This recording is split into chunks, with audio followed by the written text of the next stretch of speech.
வணக்கம். நான் பேசுகிறது கேட்குதுங்களா?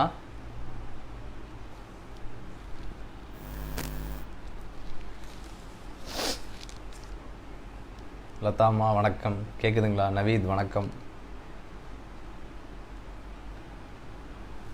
நான் பேசுகிறது கேட்குதுங்களா?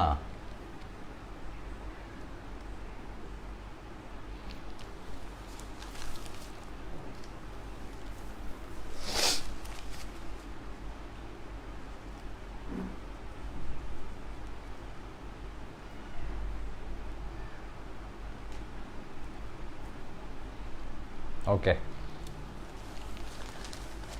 இன்றைய தலைப்பு மகிழ்ச்சி.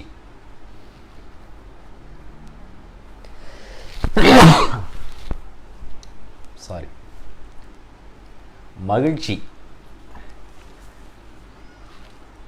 எல்லோரும் தேடுறதும் எல்லோரும் திரும்ப திரும்ப நாடுறதும் மகிழ்ச்சி தான். ஆனால் இந்த மகிழ்ச்சி எப்படி நடக்குது, எங்கிருந்து கிடைக்குது, நாம் உருவாக்கிக்க முடியுமா, எதெல்லாம் என்னுடைய மகிழ்ச்சியை கெடுக்கிறது, இதுதான் இன்றைக்கு பார்க்க போகிறோம். அதனால் மகிழ்ச்சி சம்பந்தமாக ஏதாவது உங்களுக்கு கேள்விகள் இருந்தால் நீங்கள் தாராளமாக எழுதி அனுப்பலாம். இன்றைய தலைப்பு மகிழ்ச்சி. நாம் மகிழ்ச்சியாக இருந்தே ஆகணுமா? மகிழ்ச்சியோடு இருக்கிறது அவ்வளோ அத்தியாவசியமா? மகிழ்ச்சிங்கிறது என்னுடைய தேவையா? நிறையா பேர்களுக்கு இந்த கேள்வி இருக்குது. நான் அமைதியாக இருந்துடுறேனே, நான் ஏன் சந்தோஷமாக இருக்கணும்? நான் பேசாமல் இருக்கனே, எனக்கு எதற்கு மகிழ்ச்சி வேணும்? இப்படியான கேள்விகள் கேட்பவர்களும் இங்கு இருக்கிறார்கள். அதனால் மகிழ்ச்சிங்கிறத என்னன்னு டிஃபைன் பண்ணிடுவோம். நிறைய வார்த்தைகள் இந்த உணர்வை குறிக்குது.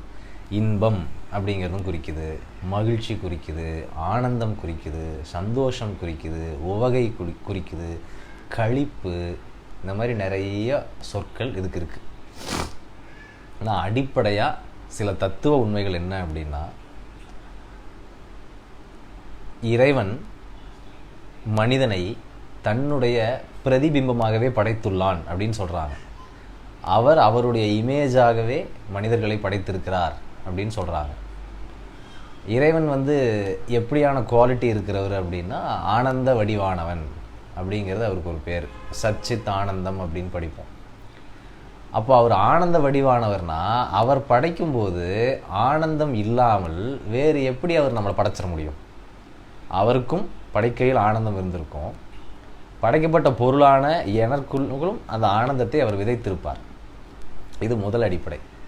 இரண்டாவது, நாம் உருவாகிறதுங்கிறது ஒரு ஆண் அல்லது ஒரு பெண்ணின் மகிழ்ச்சிங்கிற உந்துதலால் 99.99% நடக்குது. அப்படி இருக்கும்போது அந்த படைப்பும் ஆனந்தத்தின் சாயலை, மகிழ்ச்சியின் சாயலை, இன்பத்தின் சாயலை கொண்டிருக்கு. அப்படி இருக்கும்போது என்னுடைய இயல்புங்கிறதே மகிழ்ச்சி தான். அப்படிங்கும்போது நான் எப்படி மகிழாமல் இருப்பது? அது என்னுடைய பேசிக் பில்டிங் பிளாக். என்னை கட்டமைத்திருக்கிற பல விஷயங்களில் மகிழ்ச்சிங்கிறது ஒரு அண்டர் கரண்ட். அது இல்லாமல் நான் இல்லை. என்னுடைய அடிப்படையே அதுதான். ஆனால் அந்த அடிப்படையில் என்னால் தொடர்ந்து இருக்க முடியல. நான் நிறைய காரணங்களை வைத்திருக்கலாம் எதனால் இல்லை அப்படின்னு சொல்லிட்டு. ஆனால் என்னுடைய கட்டுமானமே மகிழ்ச்சியில் கட்டப்பட்டிருக்கு அப்படின்னா நான் என்ன செய்யணும்? மகிழ்ச்சியாக இருக்கணுங்கிறதாங்க அதற்கான பதில். எந்த ஒரு சூழ்நிலையிலையும் எந்த காலகட்டத்திலையும் மகிழ்ச்சிங்கிறத ஒரு சாய்ஸாக வைக்கணும். இன்றைக்கு நம்முடைய தேர்வுகளை பாருங்களேன். என்ன உடை உடுத்துகிறோம் அப்படின்னு ஒரு தேர்வு இருக்குது. இன்றைக்கி என்ன சமைக்கலாம் அப்படின்னு ஒரு தேர்வு இருக்குது. இன்றைக்கி இதை செய்யலாம் கூடாதுன்னு செய்கிறோம். ஆனால் மகிழ்ச்சிங்கிற ஒரு விஷயத்தை டு வி ரியலி சூஸ்? தேர்ந்தெடுக்கிறோமா? நிறையா பேர் தேர்ந்தெடுக்கிறது இல்லை. எதை வேணால் நீங்கள் மாற்றி அமைத்து தேர்ந்தெடுத்து கொள்ளலாம். ஆனால் மகிழ்ச்சிங்கிறத உங்களுடைய தேர்வுகளில் வச்சுருக்கீங்களா பாருங்கள். நான் ஒரு கடைக்காரருக்கு 10 ரூபா தர்றேன். அது தேர்வு, கொடுக்கணுங்கிறது தேர்வு. ஆனால் அதை மகிழ்ச்சியாக கொடுக்குறேனா, அந்த தேர்வு என்கிட்ட இருக்கா?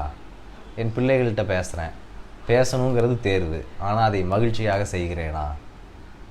இதைத்தான் இன்றைக்கு பார்க்க போகிறோம். மகிழ்ச்சிங்கிற தேர்வு என்றைக்குமே இருந்துகிட்டு இருக்கணும். மகிழ்ச்சியை ஒரு தேர்வாக வைத்து கொள்ளுபவர்களுக்கு வாழ்க்கை சிறப்பானதாக இருக்கும். இது ஒரு மிக மிக அடிப்படை. இப்போது கோயில்களில் சிலைகளோட முகத்தை பாருங்களேன், விக்கிரகங்களுடைய முகத்தை பாருங்கள், ஒரு மகிழ்ச்சியும் நிறைவும் கலந்த முகமாக அது இருக்கும். குழந்தைகள் பார்த்திங்கன்னா ஆனந்தத்தினுடைய சுபாவத்தை வெளிப்படுத்திகிட்டே இருப்பாங்க. சிரித்த முகமாக, ஒரு மலர்ந்த முகமாக அவங்க இருந்துக்கிட்டே இருப்பாங்க. ஆனால் வளர்ந்து வளர்ந்து வளர்ந்து நாம் என்ன ஆகிட்டோம் அப்படின்னா, நிறைய துக்கத்தையும் சோகத்தையும் சங்கடத்தையும் ஏதாவது ஒரு இஷ்யூஸுங்கிற பேரில் எதையாச்சும் உள்ளே சுமந்துக்கிட்டு வி ஷ்ரிங்க், சுருங்கி போய் நம்மளுடைய முகம் கடினமானதாக இறுக்கமானதாக மாறுது. முகமெல்லாம் கடைசியாக தான் இறுக்கமாகும், உள்ளுக்குள்ளே மனசு தான் ஃபஸ்ட்டு இறுக்கமாகும், அதுக்கப்புறம் தான் முகம் சங்கடத்திற்குள்ளே போகுது. அப்படி இருக்கும்போது மகிழ்ச்சிங்கிறது இத்தனை சுழல், இத்தனை பேராமீட்டரை கிராஸ் பண்ணி வருது.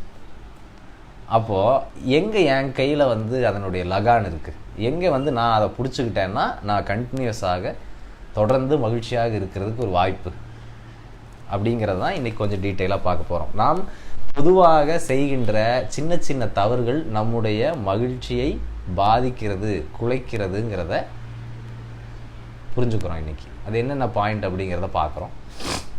அதுலேருந்து எப்படி வெளியேறலாம், தொடர்ந்து மகிழ்ச்சியை தக்க வைத்து கொள்ளலாம் அப்படின்னு பார்ப்போம். இதில் ஆனந்தம் அப்படின்னு ஒரு வார்த்தையை கேள்விப்பட்டிருப்பீங்க. நந்தம் அப்படின்னா குறையிறதுன்னு அர்த்தம், நந்துதல் அப்படின்னு அர்த்தம். ஆனந்தம் அப்படின்னா குறைவற்றது, மலிவற்றது அப்படின்னு அர்த்தம். இப்போ நம்மளுடைய சந்தோஷம் அல்லது மகிழ்ச்சின்னு என்ன நாம் சொல்லிக்கிட்டாலும் அது ஒரு நாள் இருக்குது, ஒரு நாள் இல்லை, அப்புறம் மாறி மாறி அதனுடைய டிகிரிஸ் அண்ட் ப்ரொபோர்ஷன்ஸ் இருக்குங்கும்போது ஆனந்தம்ங்கிறது எவர் அபண்டன்ட், எப்பொழுதுமே இருக்கக்கூடியதாக இருக்குது. ஆனால் நமக்கு மாறக்கூடிய சந்தோஷத்தை கூட வாங்க முடியலை, நம்மளால் உருவாக்கிக்க முடியல. அப்படியே இருக்கும்போது எப்போவுமே மகிழ்ச்சியாக இருக்கக்கூடிய இறைவனின் சொரூபம்னு சொல்லக்கூடிய ஆனந்தம், பிளிஸ் அப்படிங்கிற ஸ்டேட்டுக்கு எப்போ போகிறது? போயே ஆகணும். எப்போ போகிறது, எப்படி போகிறது? இதையெல்லாம் யோசிக்கையில் வந்தது தான் மகிழ்ச்சி அப்படிங்கிறது. நிறைய பேருக்கு மகிழ்ச்சி வேணும்னு நினைக்கிறோம், ஆனால் அதை ஒரு சாய்ஸாக எடுக்கிறது இல்லை. உதாரணத்துக்கு ஹெல்த் வேணும் அப்படின்னு நினைக்கிறாங்க, எக்ஸசைஸ் ஒரு சாய்ஸாக எடுக்க மாட்டாங்க, டயட்டை ஒரு சாய்ஸாக எடுக்க மாட்டாங்க, மன அமைதியை ஒரு சாய்ஸாக எடுக்க மாட்டாங்க. But they will simply ask I need health. அதே மாதிரி பணம் சம்பாதிப்பவர்களை பாருங்கள், காசு வேணும்னு நினைப்பாங்க, பட் உழைக்க மாட்டார்கள், ஒரு ஸ்ட்ராட்டஜி இருக்காது, எத்திக்ஸ் இருக்காது, இந்த மாதிரி நிறைய சிக்கல்களோடு ஒரு விஷயம் வேணும் அப்படின்னு மட்டும் நினைப்பாங்க. அப்போ மகிழ்ச்சி வேணும் அப்படின்னு நினைக்கிறவர்கள் என்னென்னலாம் தப்பு செய்கிறாங்க பாரு. அது தெரிந்து கொண்டால் இதை ஈஸியாக மாற்றிடலாம். இதுதான் முன்னுரையாக நான் முன்வைக்கிறது. ஸோ மகிழ்ச்சியை நாம் ஒரு தேர்வாக வைக்கிறோமா? ஏன்னா அது ஒரு சாய்ஸ் தான். எவ்ரி மொமெண்ட் இந்த கணத்தில் ஒரு சாய்ஸ் இருக்குது. அந்த சாய்ஸை நம்ம கையில் வச்சுருந்தோன்னா ஜெயிச்சிட்டோம். புத்தர் ரொம்ப நாளாக அலைந்து திரிகிறார், தியானம், சமாதி நிலை, அதெல்லாம் உயர்வு நிலையை அடையிறதுக்கு. ஒரு நாள் அவருக்கு அது வாச்சிருது. கிட்டத்தட்ட 2 நாட்களோ 3 நாட்களோ அவர் அந்த நிலையிலே இருக்கிறார், வாயே திறந்து பேசலை, அப்படியே மரத்தடியில் அமர்ந்திருக்கிறார். அவர் அதை மரத்தடியை விட்டு கீழே இறங்குறார். ஒரு கணம், ஒரு நாள் போகலாம் அப்படின்னு நினைக்கிறாரு. அப்போ அந்த இடத்துல குழந்தைங்கள்லாம் விளையாண்டுட்டு இருக்காங்க. அந்த விளையாடுகின்ற குழந்தைகள், அதில் ஒரு குழந்தை, அந்த குழந்தைக்கு நந்தபாலான்னு பேர். அந்த குழந்தை பொதுவாக நம்ம வழக்கத்தில் சாமியார், சாது இவங்களெல்லாம் பார்த்தா காலில் விழுந்து வணங்கணும் அப்படின்னு சொல்லப்பட்டிருக்குங்கிறதால அந்த குழந்தை இவர் காலில் விழுந்து எந்திரிக்குது. எந்திரிச்சு தான் கையில் வீட்டுக்கு கொண்டு போகிறதுக்காக வச்சுருந்த சின்ன பழங்கள், அங்கே மரத்தடியில் ஏதோ கிடச்ச பழங்களை அவருக்கு ஆஃபர் பண்ணுது. அதை வாங்கி அவர் ப்ளஸ் பண்ணி அந்த குழந்தைக்கு கொடுக்குறார். ஜஸ்ட் வாங்கி அந்த குழந்தைக்கு கொடுக்குறார். கொடுக்கும்போது ஒரு வார்த்தை சொல்கிறார். அந்த குழந்தை வாங்கிக்குது, ஆசையாக சாப்பிட போகுது அல்லது எடுக்க போகுது. அப்போ அந்த குழந்தையை நிறுத்தி புத்தர் தன்னுடைய முதல் போதனையை பேசுகிறார். என்ன அந்த முதல் போதனை அப்படின்னா, பாப்பா, இந்த பழத்தை சாப்பிடும்போது you have 2 choice.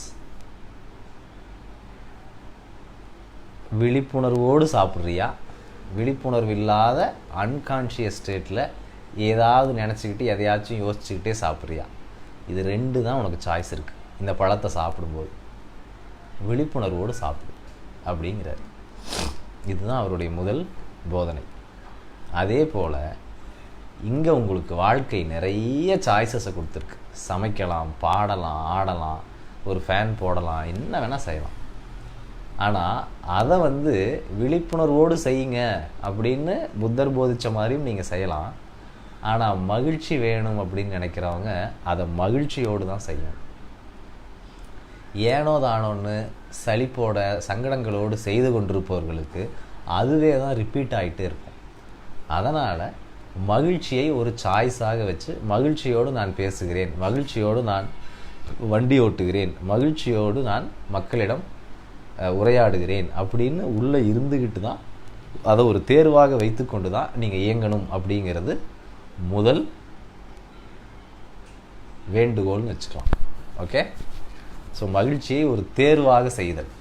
Happiness is absolutely a choice, not a happening, not happening in the future, not happen in the past. அப்படிங்கிறது ஹாப்பினஸ்ங்கிறது ஒரு நிகழ்கால நிகழ்வு. அதுவும் உங்களுடைய சாய்ஸில் தான் நடக்கும், ஆக்சிடென்டலாக நடக்காது. ரைட், இது ஃபஸ்ட்டு கிளியர் ஆயிரும்.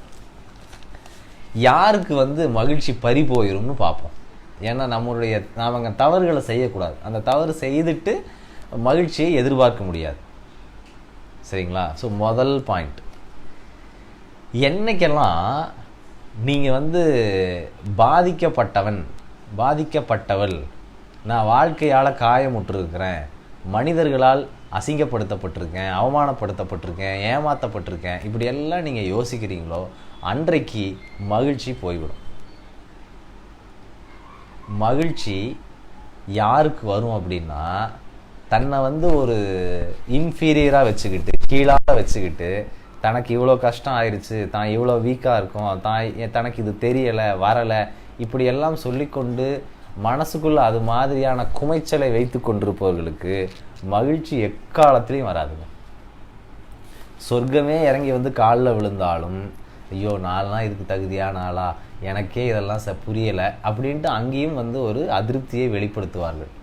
அதனால் நீங்கள் வாழ்க்கையினுடைய ஓட்டத்தில் எங்கேயோ பாதிக்கப்பட்டிருக்கிறீங்க, உங்களுக்கு மட்டும்தான் இந்த சிரமம் இருக்குது அல்லது உங்களுக்கு சிரமம் இருக்குது அப்படிங்கிற மன பிம்பத்தோடு வாழ்க்கையை பார்க்காதீர்கள். நிறையா பேருக்கு இந்த கிரைசிஸ் டைமில் நிறைய கஷ்டங்கள் இருந்திருக்கும். ஆனால் அதை கிரைசிஸாக பார்க்காமல் இருத்தல் நலம். நிறையா பேருக்கு அப்படி ஆயிருக்குங்கிறத சொல்லியாச்சும் சமாதானப்படுத்திக்கங்க. உங்களை நீங்களே வீக்கராக, விக்டிமாக ப்ளே பண்ண வேண்டாம். அது ஒரு காலம் மகிழ்ச்சியை தராது. இது ஃபஸ்ட்டு பாயிண்ட். ரெண்டாவது பாயிண்ட் ரொம்ப ரொம்ப முக்கியமானது, பிளேமிங் அதர்ஸ். யாரெல்லாம் அடுத்தவர்களை குறை சொல்லுகிறார்களோ அதைத்தான் அவங்க திரும்ப பெறுவாங்க. அப்போ என்ன நடக்கும் அப்படின்னா, குறையை வாங்கும்போது யாருக்கு மகிழ்ச்சி இருக்கும் சொல்லுங்கள் பார்ப்போம். நீங்கள் யாரையாவது ஒருத்தரை நோக்கி குறை சொல்கிறீங்க, இது தப்புன்னு சொல்கிறீங்க, அவங்களுக்கு நல்லா இருக்குமா? நல்லா இருக்கிற மாதிரி நாம் சொல்லணும், இல்லை அவங்களுடைய ரிசெப்டிவிட்டி, அதெல்லாம் ஒரு பக்கம். ஆனால் ரெண்டாவது பாயிண்டில் ரொம்ப முக்கியமானது, சின்ன சின்னதுக்கெல்லாம் நொட்டை சொல்கிறதுங்கிறத ஒரு பழக்கமாக மாற்றி கொண்டோம். எப்படி?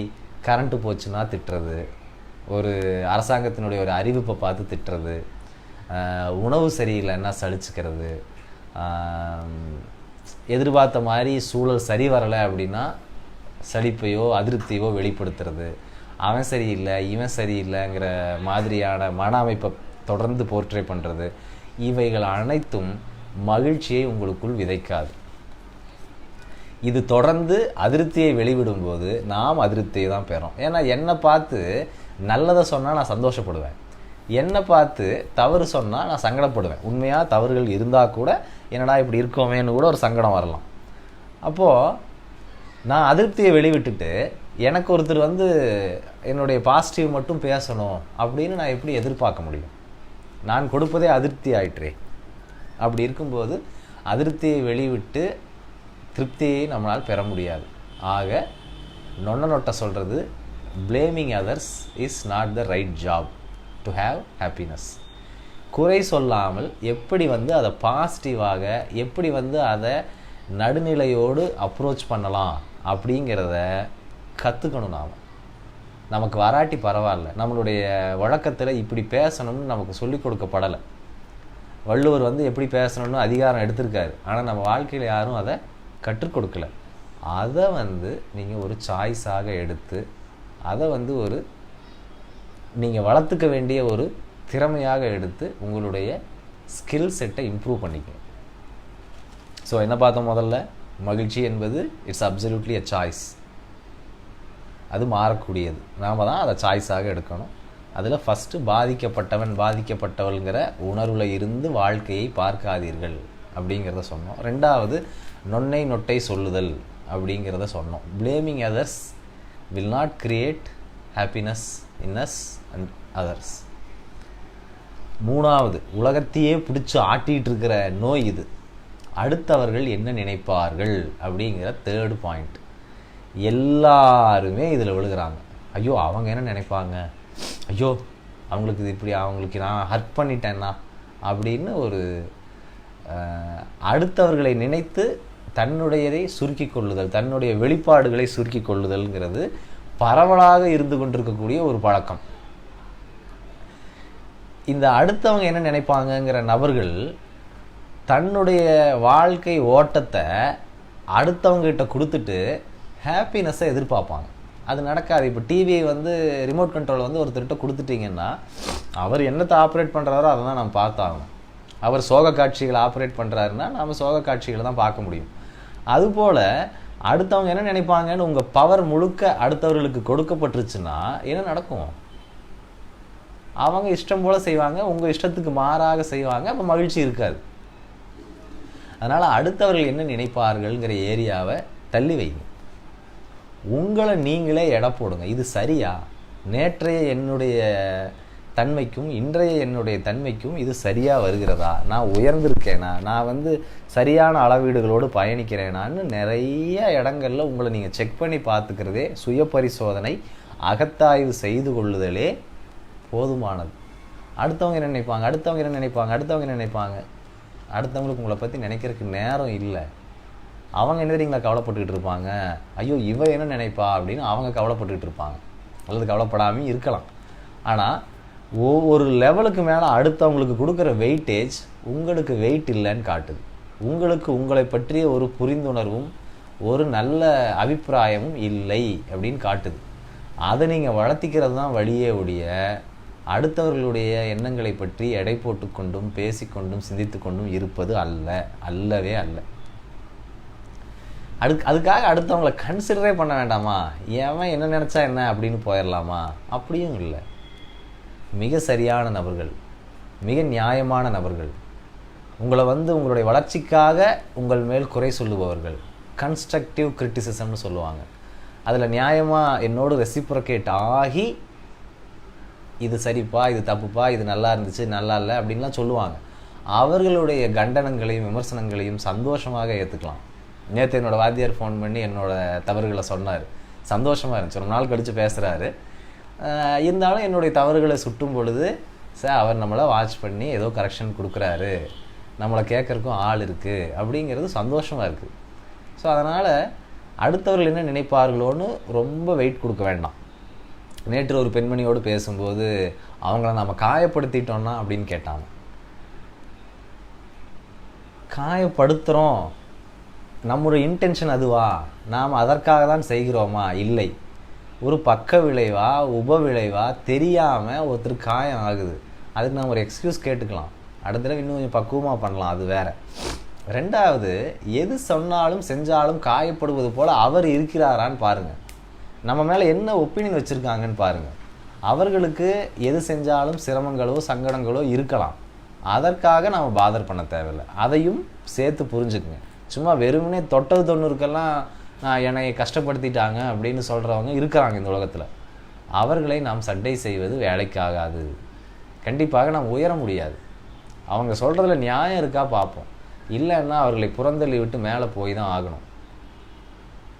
எது சொன்னாலும் தப்புன்னு சொல்கிறதுக்கு உலகத்தில் ஆள் இருக்காங்க. சஜஷன் கொடுக்கறதுக்கு ஆட்கள் இருக்காங்க. வேலிடேட் பண்ண வேண்டியது நம்ம கையில் இருக்கு. 4வது, தலையை மெல்லுதல் அப்படின்னு தலைப்பு வச்சுருக்கேன். என்ன தலையை மெல்லுதல்னா,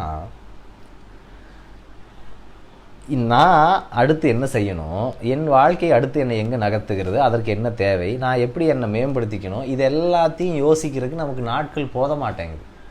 ஏகப்பட்ட வேலைகளுக்கு நடுவில் என்ன நான் உயர்த்துவதற்கு நான் செய்கின்ற பல காரியங்கள் பெண்டிங் லிஸ்ட்டில் இருக்கும்போது, தலையை மெல்லுதல் அப்படின்னா அடுத்தவங்களை பற்றி யோசனை பண்ணிகிட்டு இருக்கிறது.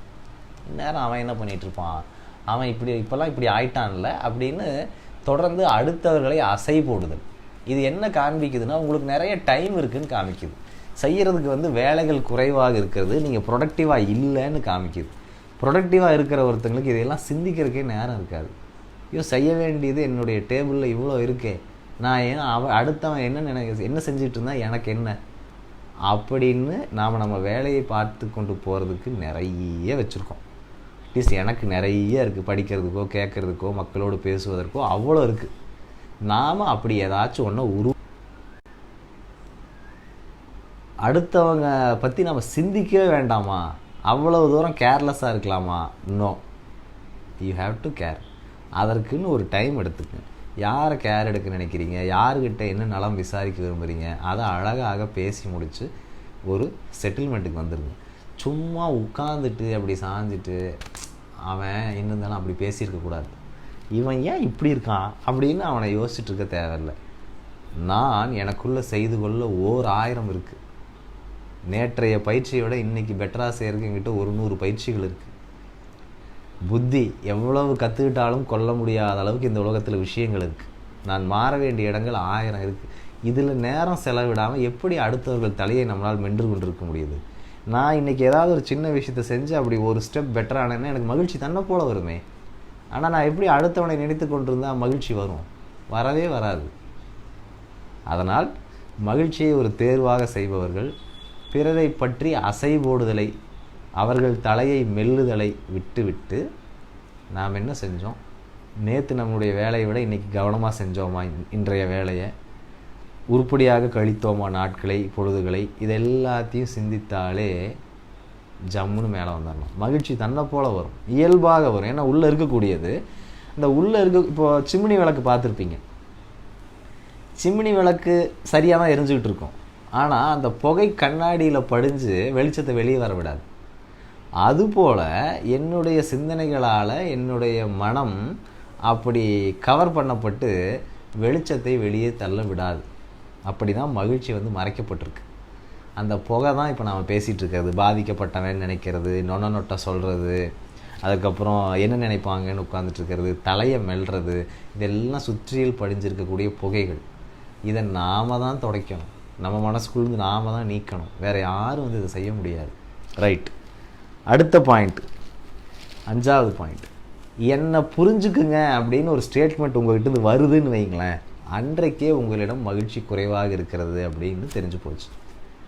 என்னை புரிஞ்சுக்குங்கன்னு கேட்பாங்க எல்லாருமே. என்னை ஏன் யாருக்குமே புரிய மாட்டேங்குது அப்படிம்பாங்க. இதுவும் மகிழ்ச்சியான மனநிலையை உருவாக்க உதவவே உதவாது. அது என்ன புரிஞ்சுக்குங்க, யாரைங்க புரிஞ்சுக்க முடியும்? ஒரு ஃபேமஸான கோட் ஒன்று இருக்குது. ஒரு புத்தனை கண்டறிகிறான், ஒரு புத்தனால் தான் ஒரு புத்தனை புரிந்து கொள்ள முடியும் அப்படின்னு சொல்லுவாங்க. பாம்பின் கால் பாம்பு அறியும்னு சொல்லுவாங்க. அப்போ உங்களுடைய நிலைமையை, உங்களுடைய அகத்தை ஒருத்தர் புரிஞ்சுக்கணுன்னா நாமளே புரிஞ்சுக்க முடியாமல் தானே இருக்கோம். குழப்பத்தில் இருக்கோம் இல்லையா? நேற்று ஒன்று சரிங்கிறேன், இன்றைக்கி ஒன்று வேணாங்கிறேன், எனக்கு முடிவெடுக்கிறதுல குழப்பம் இருக்குது, எனக்கு என்னுடைய ஆரோக்கியத்தை பற்றிய குழப்பம் இருக்கிறது, எனக்கு என்னுடைய பொருளாதார மேம்பாடில் அவ்வளவு வலுவாக இல்லை, நான் உறவுகளில் நான் அவ்வளோ திருப்தியாக இல்லை, இது எல்லா போதாமைகளும் எங்கிட்ட இருக்குது. ஆனால் நான் இன்னொருத்தன் என்னை புரிஞ்சுக்கணும் அப்படின்னு நினச்சிக்கிட்டு இருப்பேன். அப்படி நினைக்கும் போது என்ன ஆகுது, என்னுடைய ஏமாற்றம் எனக்கு திருப்பி மகிழ்ச்சியை கொடுக்காது. அதனால் ரொம்ப கிளியராக உங்களை யாரும் புரிஞ்சுக்கணும்னு தயவு செய்து எதிர்பார்க்காதீர்கள். யாராலையும் புரிந்து கொள்ள முடியாத படைப்பு தான் நாம். ஒரு ஞானியால் தான் உங்களை புரிஞ்சுக்க முடியும். அவ்வளவு குழப்பங்கள் இருக்கின்ற ஒருவரை குழப்பங்கள் அற்றவரால் தான் புரிஞ்சுக்க முடியும். இன்னொரு குழம்பி போன ஒரு ஆளால் எப்படி நம்மளுடைய குழப்பத்தை புரிஞ்சுக்க முடியும்? அவர் இன்னொரு குழப்பத்தை ஏற்படுத்துவார் புரிதலின் மூலமாக. அதனால் சக மனுஷன் என்னை புரிஞ்சிக்கவே மாட்டேங்கிறான் அப்படின்னு சொல்லாதீங்க. நீங்கள் இன்னொரு மனிதரை முடிந்தால் புரிந்து கொள்ள பாருங்கள். ஏதாவது ஒரு முயற்சி பண்ணுங்கள். இவன் ஏன் இப்படி இருக்கான், இவனுக்கு எதாவது ஹெல்ப் பண்ணலாமா அப்படின்னு நிதானமாக சிந்தித்து ஒரு முடிவுக்கு வாங்க. என்ன புரிஞ்சுக்கோன்னு தயவு செய்து கேட்காதீர்கள். இது மகிழ்ச்சியான மனநிலைக்கு வழிவகுக்காது. ரைட், 6 பாயிண்ட் பார்த்துருக்கோம். இன்னும் கொஞ்சம் பாயிண்ட் பார்த்துருவோம். யாருக்கு மகிழ்ச்சி வராது அப்படிங்கிற தலைப்பில் தான் பார்த்தோம். அதில் சில பாயிண்ட்டுகள் இன்னும் ஆட் பண்ணுவோம். என்னென்னா, தன்னை பற்றியே எப்பொழுதும் சிந்தித்து கொண்டிருக்கிற ஒரு நபருக்கு, தான் தான் தான் உட்கார்ந்துட்டு இருக்கிற நபருக்கு மகிழ்ச்சி வராது. பிறரை பற்றி சிந்திக்கையில், பிறரின் உயர்வை பற்றி சிந்திக்கையில், பிறரினுடைய நலன்களை சிந்திக்கையில் மகிழ்ச்சி கூடும். அப்போ இந்த நான் எங்கெல்லாம் நானுன்னு வார்த்தையை வெளிப்படுத்துகிறேன்னு பாருங்கள். நீங்கள் தினசரி பேசுகிற உங்களுடைய வழக்கில் நீங்கள் எந்த இடத்துலலாம் நான் சினிமாவுக்கு போகணும்னு நினச்சேன், நடக்கலை. நான் நேற்று கிளம்பி போயிருந்து அவரை பார்த்துருக்கலான்னு நினச்சேன், ட்ரெயினை விட்டுட்டேன், அந்த மாதிரி பேசும்போது எத்தனை இடங்களில் தன்னை முன்னிலைப்படுத்தி நாம் பேசிகிட்டு இருக்கோன்னு பாருங்கள். ஒவ்வொரு உரையாடலின் உள்ளும் நான், எனது, நான் என்ன நினைக்கிறேன்னா, இத்தனையும் எத்தனை இடங்களில் சொல்லிகிட்டே இருக்கோன்னு கவனிங்க. அத்தனை இடங்களில் நம்ம வெயிட் கொடுத்துட்ருக்குறோன்னு அர்த்தம். நமக்கு அதை கொடுக்கும் பொழுது மகிழ்ச்சியை அது உண்டு செய்யாது. ஏன்னா அது ரொம்ப எடை மிகுந்தது, கீழே தான் இழுக்கும். அது மகிழ்ச்சிங்கிறது ரொம்ப லைட்டாக்கும் ஒரு மனிதனை. ஆனந்தம் ஆல்வேஸ் இன் ஹையர் பிளேன். உங்களை ஈஸியாக வச்சுருக்கும், லேஸாக வச்சுருக்கும். ஆனால் இந்த கஷ்டம் உங்களை சாலிடாக்கும், இருக்கும், எடையை கூட்டும். அப்போ அதில் எடையை கூட்டுறதுல மிக முக்கியமான பொருள் எது அப்படின்னா, அகங்காரம் என்கின்ற, நான் என்கின்ற அந்த எண்ணம் தான். அதை ஒவ்வொரு இடத்துலையும் நாம் டிரைவ் பண்ணிகிட்டே இருக்கிறோம். ஒவ்வொரு இடத்துலையும் தன்னை முன்னிலைப்படுத்துதல்ங்கிறது நடந்துக்கிட்டே இருக்குது. உயர்வாக வேண்டாம், நான்னா கிரேட்டு அப்படின்னு கிடையாது. அது ஆணவத்துக்கு இட்டுட்டு போகும். நான் எங்கப்பா, நானே வேலைக்கு ஆகாதவன் அப்படின்னு நம்மளை தாழ்ச்சியாக சொல்கிறது, அதுவும் வேண்டாம். சாதாரணமாக தன்னை முன்னிலைப்படுத்துதல்.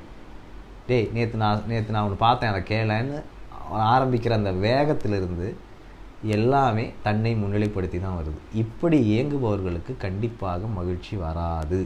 இது கொஞ்சம் புரிந்து கொள்ள கடினமாகவும், வாழ்க்கையில் இதை அப்ளை பண்ணி பார்க்குறதுக்கு கொஞ்சம் சிரமமாகவும் இருக்கலாம்.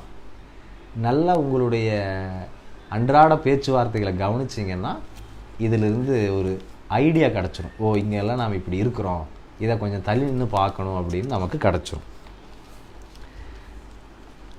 அதே போல் ப்ளேம் பண்ணாத அப்படின்னு சொன்னோம். அதற்கு அதை தொடர்ந்து நிறைய பாயிண்ட்டுகளை பார்த்துட்டு வந்துட்டுருக்குறோம். நாட் பிளேமிங் எதர்ஸ், பாதிக்கப்பட்டவனுங்கிற ஃபீல், என்ன நினைப்பாங்க, இது எல்லாமே பார்த்திங்கன்னா இதெல்லாம் செஞ்சால் மகிழ்ச்சி வராது அப்படிங்கிற இடத்துல பார்த்தோம். சரி, எதெல்லாம் செஞ்சால் மகிழ்ச்சி வரும்? இதெல்லாம் செஞ்சால் மகிழ்ச்சி வராது, எதெல்லாம் செஞ்சால் மகிழ்ச்சி வரும்? அப்படியே திருப்பிக்கிங்களேன். பிளேமிங் அதர்ஸ் அப்படின்னு சொன்னோம், அது மகிழ்ச்சியை குலைக்கக்கூடியது. இதுவே அப்ரிஷியேட் அதர்ஸ் அப்படின்னு போட்டோம்னா அது மகிழ்ச்சியை கொண்டு வந்துடும். யாரை நீங்கள் சின்ன சின்ன விஷயத்தை கூட நம்மளால் அப்ரிஷியேட் பண்ண முடியுதா? அப்ரிஷியேட்னா அந்த வார்த்தையை எப்படி எல்லோரும் புரிந்துக்கிறீங்கன்னு தெரில. அப்ரிஷியேட்னா ஒரு விஷயத்தை போய் பாராட்டுதல் அல்ல, ரசித்தல், அதோடு நேரம் செலவிடுதல், அதற்காக சிந்தித்தல், அது எல்லாமே அப்ரிஷியேஷன் தான். உதாரணத்துக்கு ஐன்ஸ்டீனோட ஒரு sentence, you can live life, you can see life in 2 ways. One is everything is very calm and normal and another one is everything is a miracle அப்படின்னு அவர் சொல்கிறார். ஐன்ஸ்டீனுடைய கூற்று. இந்த வாழ்க்கையை நீ எப்படி பார்க்கலான்னா, எல்லாமே ரொம்ப ரொம்ப உயர்வானது. ஒவ்வொன்றுலேயும் ஆனந்தம் இருக்குது, ஒவ்வொன்றுலேயும் அதிசயம் இருக்குது, ஒவ்வொன்றுலேயும் ஆச்சரியம் இருக்குது. அப்படி பார்க்கலாம். இல்லைன்னா எல்லாம் ஒன்று தான்ப்பா, எல்லாம் காமன், எல்லாம் எல்லா பக்கம் எல்லா இடத்துலையும் இருக்குது. What's so big in it, அதில் என்ன பெரிய சமாச்சாரம் அப்படின்ட்டு அப்படியும் பார்க்கலாம். இந்த 2 சாய்ஸ் தான் உனக்கு இருக்குதுன்னு ஐன்ஸ்டீன் சொல்கிறார். நாம் ஏற்கனவே சொன்னது போல் மகிழ்ச்சிங்கிறது ஒரு சாய்ஸ், அது ஒரு முடிவு கிடையாது, ஒரு பலன் கிடையாது, உங்களுடைய தேர்வு. அது நான் மகிழ்ச்சியாக உணவை உண்கிறேனா, அது என்னுடைய தேர்வு. அப்படி ஒருத்தரை நீங்கள் அப்ரிஷியேட் பண்ணாலே மகிழ்ச்சிங்கிறது தன்னை போல் பரவ ஆரம்பிச்சிடும். செய்து பாருங்கள். அது ஒருத்தர்னு இல்லை, ஒரு செடியை அப்ரிஷியேட் பண்ண முடியும், ஒரு நாய்க்குட்டியை அப்ரிஷியேட் பண்ண முடியும், எதை வேணால் அப்ரிஷியேட் பண்ண முடியும். அப்ரிஷியேட்டுங்கிறத எப்படி சொல்கிறதுன்னா, தட்டி கொடுக்கறதுன்னு சொல்லலாம். உன்னுடைய இருப்பை நான் கொண்டாடுகிறேன் அப்படின்னு அர்த்தம், உன்னுடைய இருப்பால் நான் மகிழ்கிறேன் அப்படின்னு அர்த்தம். இதுதான் அப்ரிஷியேட்டிங் அப்படிங்கிற வார்த்தைக்கு நான் கொடுக்கின்ற விளக்கம். அதே மாதிரி 2வது என்ன செஞ்சால் மகிழ்ச்சி வரும்? ஏதாச்சும் ஒரு ஸ்கில், ஏதாச்சும் ஒரு துறையில் அறிவையோ திறனையோ ஆற்றலையோ பங்களிப்பையோ பெருக்கிக்கணும். என்னவா வேணா இருக்கலாம், சின்னதாக இருக்கலாம், சமையலாக இருக்கலாம். சமையலில் நார்த் இந்தியன் டிஷ் செய்கிறதுல நான் கெட்டிக்காரன் அப்படின்னு நாம் சொல்லிக்கிறதா இருக்கலாம், தையலாக இருக்கலாம். ஏதாவது ஒரு துறையில் திறமையை பெரிது பண்ணிக்கிட்டிங்கன்னா கண்டிப்பாக மகிழ்ச்சி வரும். தொழில் சாராத துறைன்னு சொல்ல வரேன். இப்போ ஒருத்தர் ஐடியில் இருக்கார், அவர் ஆல்ரெடி தொழிலில் கெட்டிக்காரராக இருப்பார். அது அவருக்கு சந்தோஷத்தை கொடுக்கல, ஏதோ கஷ்டத்தை கொடுத்துருக்கு ஒரு பக்கம்னு வச்சுக்குவோம். அதையும் தவிர்த்து அவருக்கு ஏதாவது ஒரு திறன் தனிப்பட்டு எந்த இதுவும் இல்லாமல் தானே இயங்க முடியும் அப்படின்னு ஒரு துறையில் திறனை வச்சுருந்தாருன்னா அது அவருக்கு மகிழ்ச்சியை கொடுக்கும் கண்டிப்பாக. 3வது, சில நேரங்களில் நாம் எப்படி பார்ப்போம் அப்படின்னா, நம்மளுடைய பார்வை இல்லாததின் மேலும் விடுபட்டதின் மேலும் குறையாக இருப்பதின் மேலும் இருந்துச்சுன்னா மகிழ்ச்சி வராது. இருப்பதின் மேலும் நல்லவைகள் மீதும், அதாவது ஒரு பெரிய அசம்பாவிதம் நடக்கும் பொழுது அதற்குள்ளே இருக்கிற நல்லதை பார்க்கக்கூடிய என்னுடைய பக்குவம், இது மகிழ்ச்சியை கொண்டு வந்துவிடும். இதை ஃபோக்கஸ் பண்ணால் நான் கீழே விழுந்துருவேன், அதை ஃபோக்கஸ் பண்ணால் நான் மேலே எழுந்துருவேன். அப்போது எப்பேற்பட்ட கடினமான சூழல்களிலும் நம்ம அதில் இருக்கிற நல்லதுகளை, அதில் இருக்கிற உயர்ந்த விஷயங்களை பார்க்கறதுக்கு என்னுடைய பார்வையை நான் வழக்கப்படுத்திட்டேன்னா மகிழ்ச்சி உங்களுடைய ப்ராப்பர்ட்டியாகவே மாறிடும். உங்களுடைய ஓன் சொத்து, அது யாரும் உங்கள்கிட்ட எடுத்துகிட்டு போக முடியாத மாதிரி மாறிடும். அவ்வளோ முக்கியமான விஷயம் இந்த பார்வை மாற்றம் அப்படின்னு சொல்கிறது. ஓகே, நிறையா பேர் என்ன நினைக்கிறாங்க அப்படின்னா, மகிழ்ச்சிங்கிறது எதிர்காலத்தில் வரக்கூடியது, இதெல்லாம் செஞ்சு முடித்தேன்னா எனக்கு மகிழ்ச்சி வந்துடும், நான் இத்தனை ஆயிரங்களை சம்பாதித்து விட்டால் நான் ஓரளவுக்கு சிரிப்பேன், ரிலாக்ஸ் ஆயிடுவேன் அப்படின்னு சொல்கிறவங்க நிறைய பேர் இருக்காங்க. ஒரு ஃபேமஸான ஒரு எக்ஸாம்பிள் உண்டு. ஒருத்தர் 8 வருஷத்தில் இதெல்லாம் சம்பாரிச்சிடணும் அப்படின்னு சொல்லிட்டு வேலையை தொடங்கினார். பேங்க் பேலன்ஸ் எவ்வளோ இருக்கணும், வீடு எவ்வளோ இருக்கணும், வாகனம் எவ்வளோ இருக்கணும், அதெல்லாம் கணக்கு போட்டு வேலையை தொடங்குறார். 8 வருஷத்துக்கு முன்னதாகவே அவருடைய கடின உழைப்பால் அதை எல்லாத்தையும் அடைஞ்சிட்றார். ஆனால் அந்த எல்லாத்தையும் அடைந்த பிறகு அவர் சொல்கிறாரு, 8 வருஷத்துக்கு முன்னாடி, அதாவது 5 வருஷத்துக்கு முன்னாடி எதெல்லாம் அடையணும் அப்படின்னு நான் ஒரு கணக்கு வச்சுருந்தனோ அது எல்லாத்தையும் அடைஞ்சிட்டேன், அது எல்லாமே எனக்கு கிடச்சிருச்சு, இன்னும் சொல்லப்போனால் ஒரு படி மேலேயே கிடச்சிருச்சு. ஆனால் இது எல்லாத்தையும் எதுக்கு அடைய நினச்சேன், அது இன்னும் கிடைக்கல அப்படிங்கிறார். ஆப்வியஸாக எல்லோரும் எதுக்குங்க மகிழ்ச்சியாக, சரி எதுக்கு ஒவ்வொரு தேர்வையும் செய்வோம், மகிழ்ச்சியாக இருக்குன்னு தான் தேர்வு செய்வோம். அவருக்கு எல்லா தேர்வுகளும் அவர் செய்தது பொருட்கள் ரீதியாக, சொத்து ரீதியாக எல்லாம் கிடச்சிருச்சு. ஆனால் அவரால் மகிழ்ச்சியாக இருக்க முடியவில்லை. ஏன்னா அவர் மகிழ்ச்சியை ஒரு தேர்வாக செய்யவில்லை. இதெல்லாம் இருந்தால் நான் மகிழ்ச்சின்னார். அப்படி இல்லவே இல்லை. ஏன் அப்படின்னா, மகிழ்ச்சி என்பது இலக்கு அல்ல, பாதை அப்படின்னு சொல்கிறாங்க. மகிழ்ச்சிங்கிறத நாம் எங்கேயோ போய் சேர வேண்டிய ஒரு இடமாக நினைக்காம, மகிழ்ச்சிங்கிறத ஒரு பயணமாக யார் பார்க்கிறார்களோ அவர்களுக்கு மகிழ்ச்சி என்றைக்கும் கூட இருக்கும். அடைஞ்சு முடிஞ்சால் மகிழ்ச்சி இல்லை, அடையிறதுக்காக நான் செய்கின்ற அனைத்து செயல்களிலும் மகிழ்ச்சி. அது என்ன செய்யும், கடைசியாக மகிழ்ச்சியை தான் கொடுக்கும். கடைசியாக நீங்கள் அந்த செயலை முடித்தாலும் முடிக்கலைன்னாலும் முன்ன பின்ன ஆனாலும் என்ன ஆனாலும் மகிழ்ச்சியை கொடுத்துரும். அதனால் மகிழ்ச்சி என்பது இலக்கல்ல, வழித்தடம் அப்படிங்கிறத உள்வாங்கிக்குங்க. வேற கடைசி பாயிண்ட், மகிழ்ச்சியாக இருப்பதற்கான கடைசி பாயிண்ட். எப்போ எனக்கு மகிழ்ச்சி உடையுது, புறக்காரணிகளால் நிறைய நாம் சொல்ல முடியுதுனால நான் மகிழ்ச்சி இழந்துட்டேன் அப்படின்னு சொல்லுவோம். பட் உண்மையிலேயும் என்ன நடக்குது அப்படின்னா, என்னுடைய செல்ஃபோட, என்னுடைய சுயத்தோடு, என்னுடைய இருப்புத்தன்மையோடு என்னால் தொடர்பு கொள்ள முடியவில்லைன்னா மகிழ்ச்சி அவுட்டு. இந்த மகிழ்ச்சி, இந்த தொடர்பு கொண்ட மகான்கள் தான் என்னைக்கும் மலர் பூத்த முகமாக இருந்தார்கள். அவங்க வெளி சூழ்நிலை அவர்களுக்கு ஃபேவராக இல்லை. நோய்கள் வந்திருக்கலாம் மகான்களுக்கு, சவால்கள் வந்திருக்கலாம் மகான்களுக்கு, நிறைய சிக்கல்களை அவர்கள் எதிர்கொண்டிருக்கலாம். ஆனால் அவர்கள் தன்னோட செல்ஃபோடு கனெக்ட் பண்ணியிருந்ததால், தன்னோட சுயத்தோடு அவர்கள் உட்கார்ந்துருந்ததால் அவர்களுக்கு மகிழ்ச்சிங்கிறது 24 மணி நேரம் இருக்கிறதாக இருந்துச்சு. எப்படி அப்படின்னா, அந்த செல்ஃப் அல்லது சுயம் அப்படிங்கிறது தான் நாம் விழிப்புணர்வு, இறைவனின் இருப்பு, உள்தன்மை அப்படின்லாம் சொல்கிறது, ஆத்மா அப்படின்லாம் சொல்கிறது. அது ஆனந்தமயமானது. அதோடு தொடர்பு கொண்டிருக்கிற ஒரு நபர் ஆனந்தமாகத்தான் இருப்பார். அதனால் உங்களோடு தொடர்பு படுத்தி கொள்ள ஏதாச்சும் ஒரு வழிமுறையை நீங்கள் ஃபாலோ பண்ணுங்கள். அது உடற்பயிற்சியில் ஆரம்பித்து தியான பயிற்சி வரைக்கும் நீங்கள் ஃபாலோ பண்ணலாம். அவ்வளோதான் இன்றைக்கு மகிழ்ச்சியை குறித்து நான் பேச வந்தது. உங்களுக்கு ஏதாவது கேள்விகள் இருந்தால் நீங்கள் கேட்கலாம்.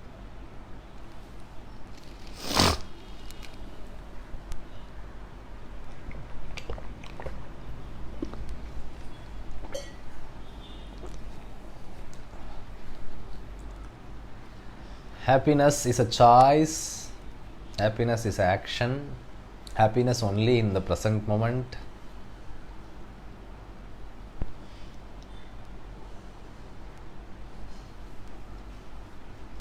ஏதாவது கேள்விகள் இருக்குங்களா?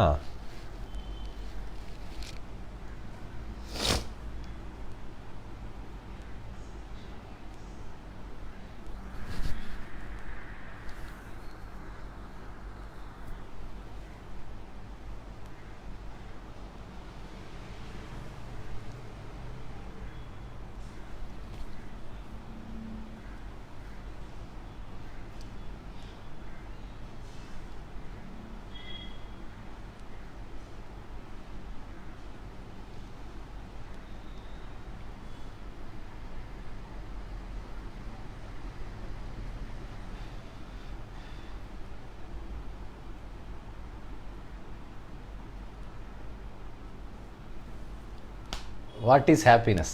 அடே அப்பா, இவ்வளவும் கேட்டு முடித்து கடையில் அவர் கடைசியில் எப்படி கேட்டு இருப்பாங்க. Happiness is a state of your மைண்டுன்னு சொல்லலாங்க. ஹாப்பினஸ் எப்படி இருக்கும் அப்படின்னா, ஒரு நிறைவு, என் வாழ்க்கையில் நான் எதையோ சாதித்த ஒரு நிறைவு, நான் 4 பேருக்கு நல்லபடியாக பயன்பட்டிருக்கிறேங்கிற ஒரு நிறைவு, நான் அடைய முடியாததை அடைந்து விட்டேன் அப்படிங்கிற ஒரு நிறைவு, முழுமை, மகிழ்ச்சி, இதை எல்லாத்தையும் உள்ளடக்கிய ஒரு அகம், அதை தான் மகிழ்ச்சின்னு சொல்கிறோம். இந்த கேள்வி ஏன் வருதுன்னு யோசிங்க. உங்களுக்கு தெரியாதுன்னு நினைக்கிறீங்களா எது ஹாப்பினஸ் அப்படின்னு? புலன்களின் மூலமாக பெறப்படுபவைகளை இன்பம்னு சொல்லலான்னு வச்சுக்குவோம். அது இப்போ ஐஸ்கிரீம் சாப்பிட்டா ஒரு குழந்தைக்கு இன்பம் அப்படின்னு வச்சுக்குவோம். அது சந்தோஷப்படும் குழந்தை. ஆனால் 10வது ஐஸ்கிரீம் 11வது ஐஸ்கிரீம் சாப்பிட்டுச்சுன்னா என்ன ஆகும்? குழந்தைக்கே பிடிக்காது. அப்போ என்ன அர்த்தம்? அது முன்னாடி சந்தோஷத்தை கொடுத்தது இப்போ ஏன் கொடுக்கல? ஸோ அது ஏதோ ஒரு வகையில் பாதிப்பாக திகட்டுதலுக்கு உட்படுகிறது. அப்போது என்ன செய்தால், என்ன நிலையில் இருந்தால் அதை திருப்பி திருப்பி நம்மளால் எடுத்துக்க முடியும், திருப்பி திருப்பி அதை எக்ஸ்பேண்ட் பண்ணிக்க முடியும் அப்படின்னு இருக்கிற ஒரு விஷயம் என்னன்னு பாருங்கள் லைஃப்பில். அது நிறைவு, மகிழ்ச்சி, இதுவாக தான் இருக்கும். அந்த உணர்வு நிலையை மகிழ்ச்சின்னு சொல்கிறோம். எவ்வளோ வேணாலும் ஏற்றுக்கிட்டு இருக்கவே முடியும். அதை தான் மகிழ்ச்சி அப்படின்னு சொல்கிறோம். ஓகே. ஞானம், happiness and satisfaction differentiate please. Can any one be happy without satisfaction also? No. ஹாப்பினஸும் சாட்டிஸ்ஃபேக்ஷன்கிறத நான் கம்ப்ளீஷன்னு சொல்கிறேன், ஒரு அக்கம்ப்ளிஷ்மெண்ட்டுன்னு சொல்கிறேன், மெட்டீரியலாக எடுத்துக்கொள்ள வேண்டாம். நிறைவும் மகிழ்ச்சியும் ஒரு நாணயத்தின் இரு பக்கங்கள், ரெண்டும் வேற இல்லை. இது இல்லாமல் அது இருக்க முடியாது. நிறைவாக இருக்கின்ற மனிதன் தான் மகிழ்ச்சியை வெளிப்படுத்துவான். மகிழ்ச்சியை வெளிப்படுத்தும் போது ஒரு விஷயம் நிறைவுக்குள்ளே வருது, உங்களை தள்ளிடும். அதனால் ரெண்டும் ஒரு நாணயத்தின் இரு பக்கங்கள். Happiness is always in my choice. When we go through tough situations, do we need to wait for happiness? No. Happiness உங்கள் சாய்ஸாக இருந்தால் நீங்கள் எப்படி அந்த சாய்ஸை வைக்கிறீங்கன்னா, இது நடந்து முடிஞ்ச பிறகு ஹாப்பினஸ் வரும் அப்படின்னு நினைக்கிறீங்க. அப்படி இல்லை. ஹாப்பினஸ் இஸ் அ சாய்ஸ்னால் இந்த கணத்தில் ஐ எம் ஹாப்பி அப்படிங்கிற நிலை வரணும். இந்த given மொமெண்ட்டில் am I happy or not, நிறைவாக இருக்கிறேனா அப்படின்னு ஒவ்வொரு செயல், ஒவ்வொரு ஸ்டெப்பு நீங்கள் எடுத்து வைக்கும்போதும் மகிழ்ச்சியும் நிறைவும் உங்களுடைய சாய்ஸ்ன்னு இருக்கணும். ஒரு அடி எடுத்து வச்சுட்டா ஐ எம் ஹாப்பி அப்படின்னு இருக்கணும். அது கடைசியாக உங்கள் சூழ்நிலை எப்படி ஆனாலும் மகிழ்ச்சியையாச்சும் காப்பாற்றி வச்சுருக்கும். அதனால் மகிழ்ச்சி தான் என்னுடைய தேர்வு. ஆனால் அது ஏதாவது ஒரு காரியம் முடிவடைந்த பிறகு வருவதல்ல, ஒரு செயல் செய்யும் போதே இருக்கிறது, துவங்கும் போதே இருக்கிறது. அதை தான் ஒரு சின்ன மாறுதல் நடந்தாலோ, என்னுடைய திட்டத்தில் ஏதாவது மாற்றம் நடந்தாலோ உடனே கீழே போயிடாமல் எகைன் ஹாப்பியாகவே அதை பார்க்கறது. அதைத்தான் நான் ஹாப்பினஸ் இஸ் அ சாய்ஸ் அப்படின்னு சொல்கிறேன். நன்றி. How will that happiness experience be? எப்படி இப்போது நான் ஒரு பழத்தை சாப்பிட்றேங்க. அந்த பழத்தை நீங்கள் பார்த்ததோ கேள்விப்பட்டதோ கூட இல்லை. அது எப்படி இருக்குன்னு நான் உங்களுக்கு சொல்ல முடியுமா? எப்படியாச்சும் உங்களுக்கு சொல்ல முடியுமா? நீங்கள் என்ன சொல்லுவீங்க? அது கொய்யாப்பழம் மாதிரி இருக்குமா, பேரிச்சம்பழம் மாதிரி இருக்குமா அப்படிலாம் கேட்பீங்க. அப்போ உங்களுக்கு இன்னொன்னுடைய நீங்கள் சாப்பிட்டதினுடைய ரெஃபரன்ஸ் தேவைப்படும். அப்போது அனுபவிக்காத ஒன்றை உங்களுக்கு நான் சொல்லவே முடியாது. இது ஃபஸ்ட்டு. நீங்கள் அதை அனுபவிச்சிருக்கணும். ஹாப்பினஸ் எப்படி இருக்கும்? ஒருவேளை நீங்கள் சின்ன குழந்தையாக இருக்கும்போது நீங்கள் கேட்ட பொருள் ஏதாவது உங்களுக்கு கிடச்சிதுன்னா அப்போது ஒரு சந்தோஷம் வந்திருக்கு இல்லைங்களா? அதை விட 1000 மடங்கு பெருசாக இருக்கும். அதை ஹாப்பினஸ்ன்னு சொல்லலாம். நீங்கள் கேட்ட கேள்விக்கு பதிலாக எதையாச்சும் சொல்லணுமேங்கிறதுக்காக நான் அதை சொல்கிறேன். உண்மையில் அதை சொல்ல முடியாது, நீங்கள் அனுபவிக்க தான் முடியும். என்னுடைய அனுபவத்தை இந்த இடங்களில் சொல்லவே முடியாது, கடத்தவே முடியாது யாருக்கும். நன்றி.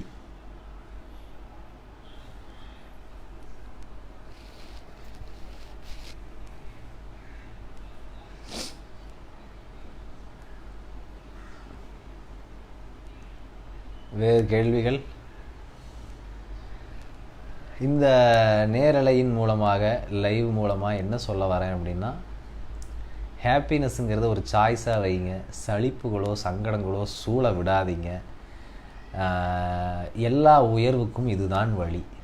சிரிச்சுக்கிட்டே ஒன்றை எதிர்கொள்ளுங்க. ஃபெயிலியர் ஆனால் பரவாயில்ல, தட்ஸ் ஓகே. யார் ஃபெயிலியர் ஆனாலும் அது ஓகே. உடனே டியூஷன் எடுக்க போயிடாதீங்க. இது தப்பு, இது ஆகாது, எதுவுமே சொல்ல போகாதீங்க. சிரிக்க பாருங்கள். அந்த சூழ்நிலையில் சிரிப்பை உருவாக்க பாருங்கள். மகிழ்ச்சி வெளிப்படுற இடம் சிரிப்பு.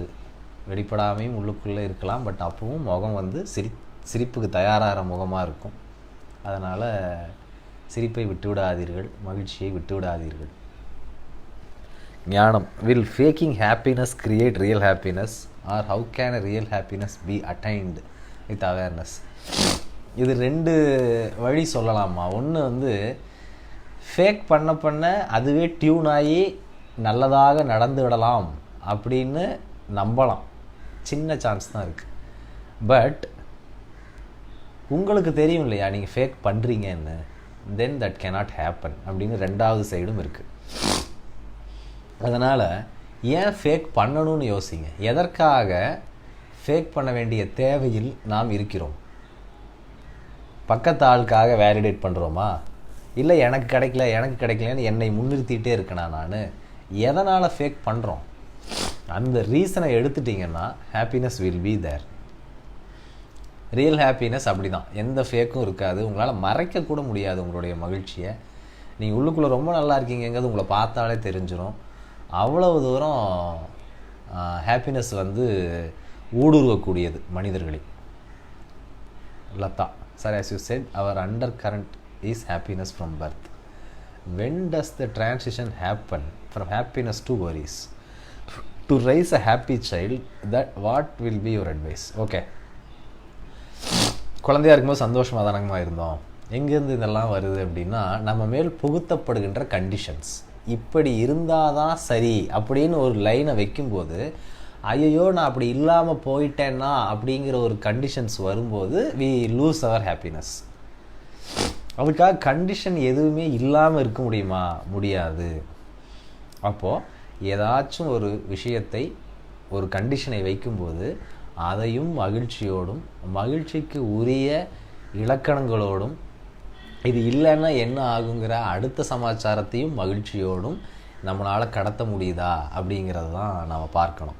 நம்மளுடைய வளர்ப்பு மூலமாகவும், நம்மளுடைய பாடத்திட்டங்கள் மூலமாகவும், நம்மளுடைய வாழ்க்கை முறையின் மூலமாகவும் நம்மளுடைய இயல்பான மகிழ்ச்சி மழுங்கடிக்கப்பட்டுருச்சு அப்படிங்கிறது தான் ஒரு வருத்தமான உண்மை.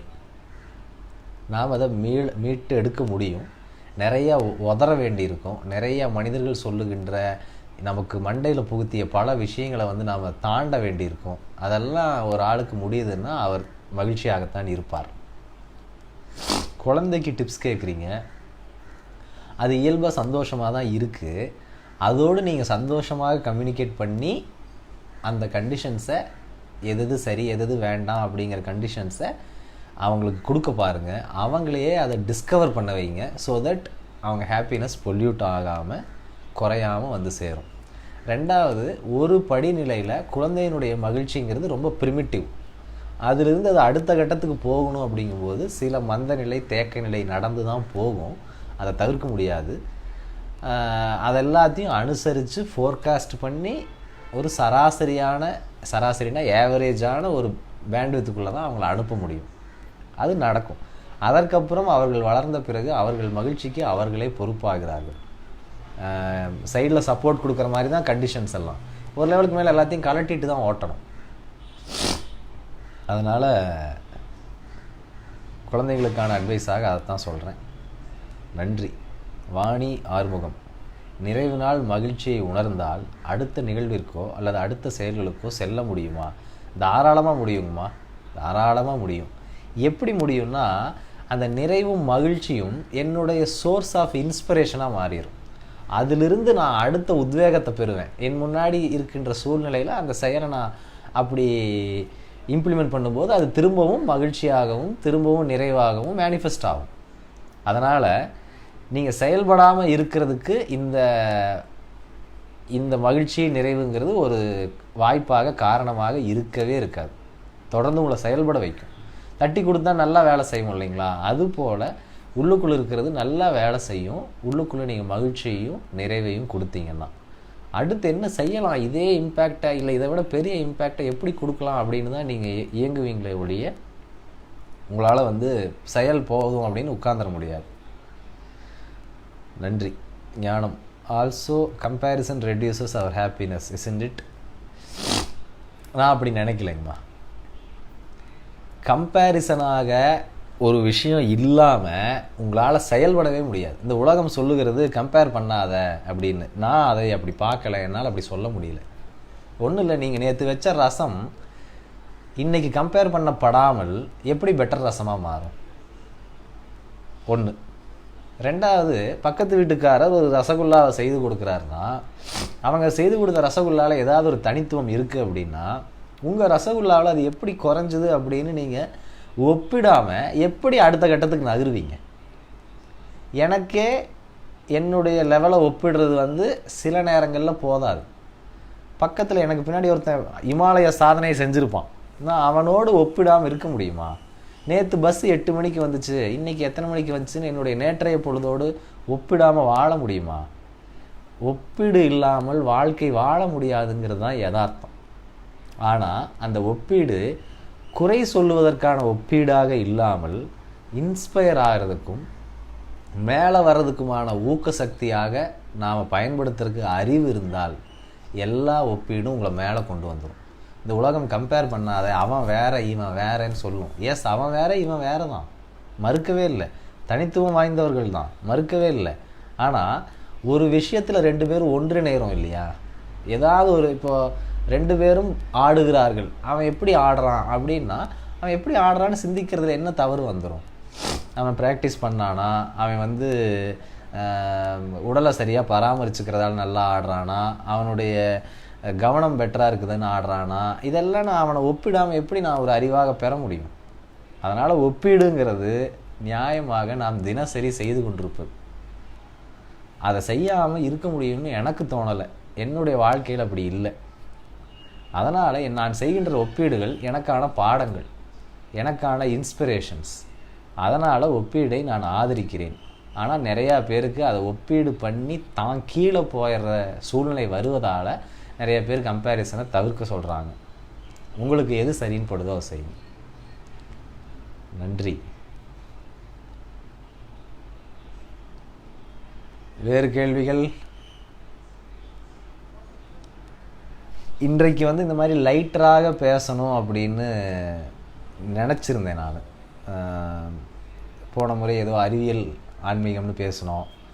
அதில் நேரலை முடித்த பிறகு தான் அடடா இதை சொல்லியிருந்திருக்கலாம், அதை சொல்லியிருந்திருக்கலாம்லாம் சிலது தோணுச்சு. அதனால் அதை தெளிவாக வரையறை செய்து ஒரு வீடியோவாக வெளிவிடணும்னு நினச்சிக்கிட்டு இருக்கேன். அதனால் இந்த முறை ரொம்ப எளிமையான கண்டென்ட்டாக பேசணும் அப்படின்னு தான் இந்த மகிழ்ச்சிங்கிற தலைப்பை தேர்ந்தெடுத்து பேசணும்.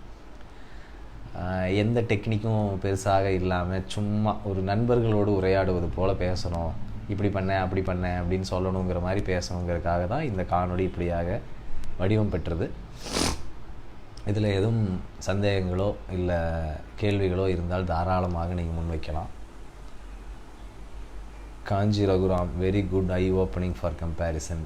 எஸ், நன்றிங்க. Gowri, what is your advice on going through emotions? For example, when there is a crisis, even if we realize happiness is within us and watch us consciously, we may feel like venting our worry by crying or being sad for that particular situation. Gowri, ஒரு சுமை நம்ம மேலே ஏறிய பிறகு நாம் அதை கலட்டி எறியறதுக்கோ தூரம் வீசுவதற்கோ முழு உரிமையும் தேவையும் இருக்கிறது. செய்யலாம், அழலாம், கத்தலாம், எழுதலாம், கிழிக்கலாம், என்ன வேணால் பண்ணலாம். ஆனால் அந்த சுமை என் மீது ஏறுவதற்கு நான் எங்கே இடம் கொடுத்தேன்னு பாருங்கள். தன்முனைப்பு அப்படிங்கிற இடம் அதிகமாக இருப்பதும், ஹாப்பினஸ்ங்கிற என்னோடய சோர்ஸ் என்னுடைய கான்ஷியஸ்னஸ் தான் அப்படின்னு நான் கான்ஷியஸாக இல்லாமல் போன அந்த ஒரு கணத்தில் தான் சுமை ஏறுது. நானுன்னு சிந்திக்கும்போது, ஜீவன்னு சிந்திக்கும்போது, இந்த ஜீவனுக்கு இதெல்லாம் நேர்ந்ததுங்கிற சிந்தனை வரும்பொழுது எல்லா சுமையும் என் மேல் ஏற்றப்படும். இது நடக்குது. 99% இப்படி தான் இருக்குது. ஆனால் நான் ஜீவன் இல்லை. என் வாழ்க்கையின் நிகழ்வுகள், என்னுடைய பழைய வினைகளின் விளைவுகள் இப்படி சிந்திச்சு ஒய் மீ அப்படின்னு கேட்காம ஒய் நாட் மீ, யாருக்கு சஃபரிங் இல்லை, எனக்கும் வந்திருக்கு, ஏதாவது ஒரு கான்சிக்வன்ஸாக இது நடந்திருக்கு அப்படின்னு சொல்லிட்டு உங்களால் அன்கிளச் பண்ண முடிந்தால், அந்த ஐ ஃபேக்டரை ரெடியூஸ் பண்ண முடிந்தால் சுமையும் ஏறாது, அழுது வெளியேற்றவும் தேவை இருக்காது. ஆனால் சிறு வயதிலிருந்து நாம் எப்படி வளர்க்கப்படுகிறோம், நம்முடைய பார்வை எப்படி கட்டமைக்கப்படுகிறதோ அதுதான் பழக்கமாக வெளியே நடக்கும். அப்படி என்னை போன்றவர்களோ உங்களை போன்றவர்களோ எல்லாம் இந்த ஐ ஃபேக்டருக்குள்ளே மாட்டிட்டு அதன் மேலே சுமையேற்றிட்டு எனக்கு இப்படி ஆயிடுச்சே, என்னை இப்படி ஒருவர் செய்து விட்டாரே, எனக்கா இது அப்படிங்கிற கேள்வியெல்லாம் வர ஆரம்பிச்சிருது. அந்த எனக்கு, நான், இதெல்லாத்துக்கும் வேறு பார்வை இருக்கு இல்லையா? நானுங்கிறது யார்? சாதாரணமாக 10-11 எல்லாரும் பட்டுக்கிட்டு இருக்க, யாருக்கு சிரமம் இல்லைன்னு நாம் மகாபாரதத்துலேருந்து எடுத்துக்கலாம். எல்லாரும் போலவும் தானே எனக்கும் சிரமம், நான் ஏன் இப்படி பிஹேவ் பண்ணணும் அப்படின்னு நாம் என்னைக்கு ஒரு புரிதலுக்குள்ளே வருகிறோமோ அன்னைக்கு எடை மிகாது. உடம்புல தேவையில்லாத போட்டுக்கிறோம், ஏன்? அதுக்கு டைஜஷன் இருக்கிறதால எடை போடுறோம். மனசில் தேவையில்லாத போட்டுக்கிறோம், மனதினுடைய எடை கூடுது. அப்புறம் எல்லாத்தையும் கலட்டி வீசுகிறோம். ஏன்? மனதில் வந்து செரிமானம் ஆகக்கூடிய இடம் ஐ தான். அந்த அகங்காரம்ங்கிற ஒரு இடம் தான் வயிறு போல் எல்லா இம்ப்ரெஷன்ஸையும் வாங்குது, எனக்கு நான் அப்படின்னு. இட்ஸ் ஓகே, நாமளும் சிரமத்திற்குள்ள ஆக வேண்டிய ஆட்கள் தான். We are nowhere special. அர்ஜுனனுடைய பையனே மரணப்பட்டு கிடக்கிறான். எப்பேற்பட்ட மாமங்காரன் கிருஷ்ணன், எப்பேற்பட்ட பெரியப்பன் பீமன், எப்பேற்பட்ட அப்பன் அர்ஜுனன், அவனை கொன்னே விட்டாங்களே. ஸோ இது காமன், எல்லாருக்கும் நடக்கிற நிகழ்வு. இங்கே நானுன்னு வெயிட் ஏற்றுறேன், எனக்கு ஏன் இப்படி அப்படின்னு வெயிட் ஏற்றுறேன். அந்த வெயிட்டை குறைக்க முடிந்தால் you succeed, that's all. But குறைக்க முடியலன்னா அழுது அரற்றி ஆர்ப்பாட்டம் செய்து நாம் வெண்ட் அவுட் பண்ணி we can come out. That's a way. That is also a way. ஆனால் அது பழக்கமாகிடாமல் பார்த்துக்கணும். நன்றி ஐயா. விடைபெறலாமா? எதுவும் கேள்விகள் உள்ளதா?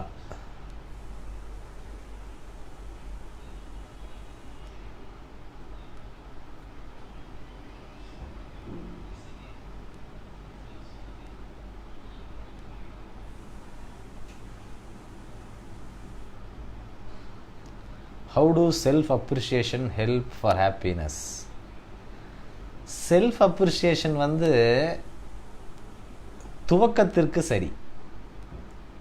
துவக்கத்திற்கு செல்ஃப்-அப்ரிஷியேஷனை நான் ரெக்கமெண்ட் பண்ணுறேன். எப்படின்னா, 4 பேர் குத்தம் சொல்லும்போது, ஏய் பரவாயில்லடா, நீ 4 பேர் மோட்டிவேட் பண்ணிக்கிட்டு சரியாயிருவடா, உன்னை நானே தட்டி கொடுக்குறேன், யார் இல்லைன்னு என்ன அப்படின்னு சொல்லி சிலது செய்யலாம். ஆனால் over a period of time நம்மளுடைய அறிவு சொல்லும், நீ சும்மா நீயே உன்னை அப்ரிஷியேட் பண்ணிட்டுருக்காத, நீ அப்ரிஷியேட் பண்ணுற மாதிரிலாம் நீ இல்லை அப்படின்னு உள்ளிருந்தே ஒரு குரல் வரும். செல்ஃப் அப்ரிஷியேஷன் அப்படிங்கிறது எது செல்ஃப் அப்படிங்கிற கேள்வியிலிருந்து நாம் புரிஞ்சுக்க வேண்டியிருக்கு. எனக்கு 2 செல்ஃப் இருக்குது. ஒன்று காஸ்மிக் செல்ஃப், அதாவது கடவுள் இருக்கின்ற இடம். இன்னொன்று நான் உருவாகியிருக்கின்ற இந்த இடம், நான்கிற ஐ ஃபேக்டர் உருவாகிக்கின்ற ஒரு இடம். அதையும் செல்ஃப்னு சொல்கிறாங்க. Be myself, be yourself இப்படின்லாம் சொல்கிறாங்க. இந்த செல்ஃப் அப்ரிஷியேஷனை, காஸ்மிக் செல்ஃபை if you appreciate, if you go and touch that, if you be there, cosmic செல்ஃபோடு நீங்கள் உங்களுடைய டைமை உங்களுடைய எமோஷன்ஸை கொடுத்து இருந்தீங்கன்னா அது உங்களுக்கு ஹாப்பினஸை கொடுத்துரும், இம்மீடியட்டாக கொடுத்துரும்.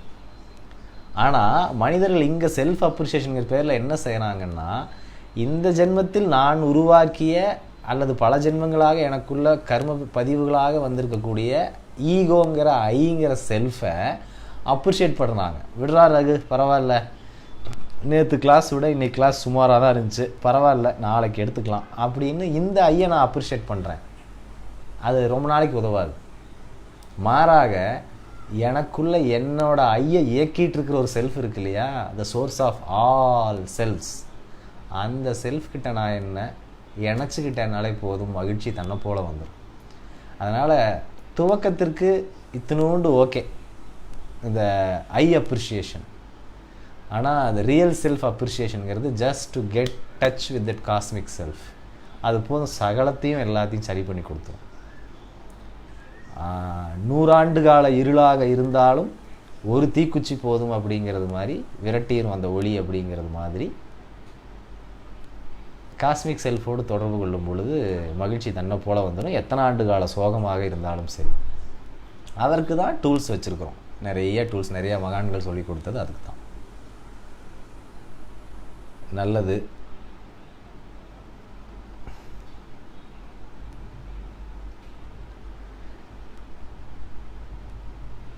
வேறு ஏதேனும் கேள்விகள் உள்ளதா?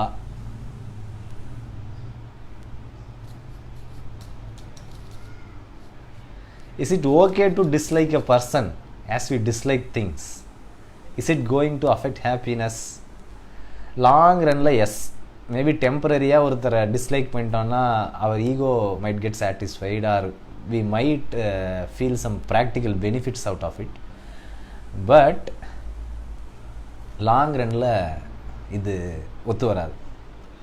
ரமணர்கிட்ட வந்து இதே மாதிரி ஒரு கேள்வி வைக்கப்படுது, ரொம்ப ரொம்ப ஸ்வீட். ரமணரோட ஸ்வீட்னஸ் வந்து அப்படின்னு இருக்குது.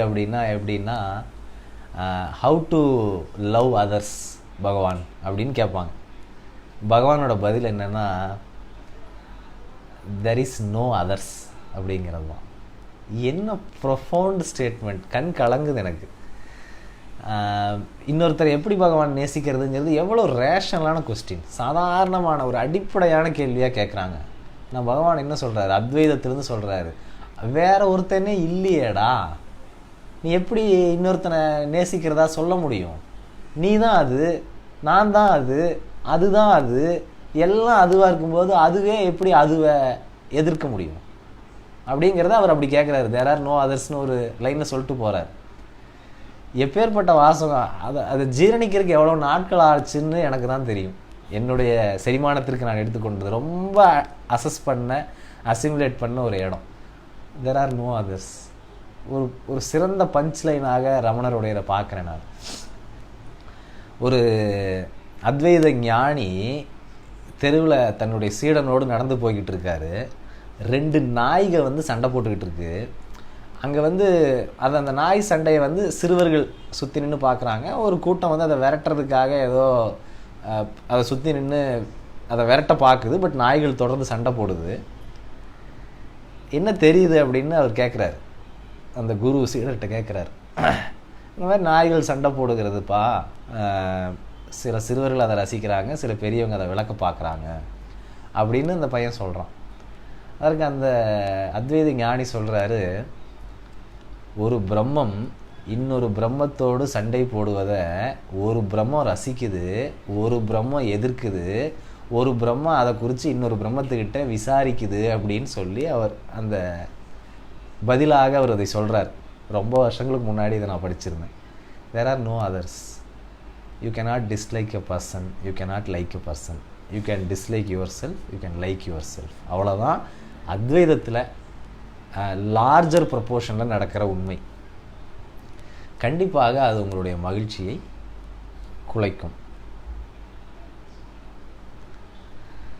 ஈகோக்கு மேபி ஹாப்பினஸை கொடுக்கும், ஹார்ட்டுக்கு கொடுக்காது.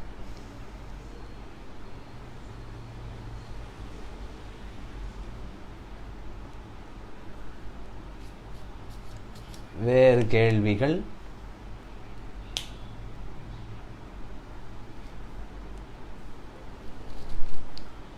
விடை பெறலாமா?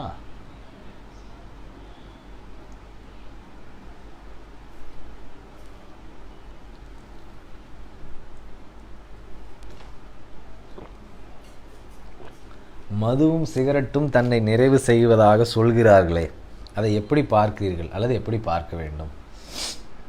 மதுவும் சிகரெட்டும் தன்னுடைய புலன் நுகர்வதாக நிறைவு செய்யும், அதுதான் சொல்கிறது. குழந்தைங்க எப்படி பொம்மை கிடச்சா வாழ்க்கையே சந்தோஷம் அப்படின்னு அது உணர்வது போன்று, இந்த புலனின்ப நிறைவாளர்கள் புலனுக்கு இன்பம் கிடைச்சிட்டதாலேயே நிறைவை அடைஞ்சிட முடியும் நம்புகிறாங்க. ஆனால் அது எல்லாமே சாயம் வெளுத்துரும் கொஞ்சம் வருஷங்களில். இளைஞர்களுக்கு அல்லது வயது முதிர்ந்த பக்குவம் அடையாதவர்களுக்கு அதெல்லாம் நிறைவை கொடுக்கறதாக சொல்கிறாங்க. எப்படி சொல்கிறாங்கன்னா, நிகழ்கால சங்கடங்களிலிருந்து ஒரு விளக்கம் கிடைக்கிறதால, ஒரு டிஸ்ட்ராக்ஷன் கிடைக்கிறதால அது ஏதோ நல்லது பண்ணிட்டதாக அவங்க நினைக்கிறாங்க. திருப்பி போய் பழைய இடத்துக்கு தான் வரப்போகிறாங்க. அங்கே திருப்பி அதே சங்கடங்கள் தான் இருக்க போகுது. திருப்பி மதுவோ இல்லை புகையோ போகிறாங்க. திருப்பி டிஸ்ட்ராக்ஷன், திருப்பி இதுவே தான் நடக்க போகுது. கொஞ்சம் வருடங்களில் தெரிஞ்சிடும் இது எனக்கு வந்து நல்லது பண்ணுறது இல்லை, மாறாக கெடுதல் செய்திருக்கிறதுன்னு புரிஞ்சிடும். நாம் அதை அப்படி தான் பார்க்கணும். இந்த 8 வருடம் கதை சொன்னோம் பார்த்தீங்களா, அது போல். அதனால் இதெல்லாம் எப்போ புரியும்னா வாழ்க்கையினுடைய இறுதியில் தான் புரியும். 70 வயசில் நடமாட முடியாமல் உட்கார்ந்துருக்கும் பொழுது, புலன்கள் சரிவர இயங்காத பொழுது, எதை சாரமாக வச்சு என்னுடைய வாழ்க்கையை நான் வாழ்ந்திருக்கிறேன்னு அப்போ தான் புரியும். வெகு சிலருக்கு தான் அதுவும் புரியும். அதனால் இதை சொல்லி புரிய வைக்கிறதெல்லாம் கஷ்டம்னு நினைக்கிறேன். நான் புரிஞ்சிருச்சுன்னா வி ஆர் ரியலி பிளஸ்ட். அதுக்கேற்ற மாதிரி வாழ்க்கையை வடிவமைச்சிட்டு போயிட்டே இருக்கணும். முடிஞ்சால் 4 பேருக்கு சொல்லுவோம், இன்ஸ்பயர் பண்ணுவோம், கேட்குறவங்களுக்கு சொல்லுவோம், அப்படியே நகர்ந்துடணும். நன்றி நன்றி. விடைபெறலாமாங்க?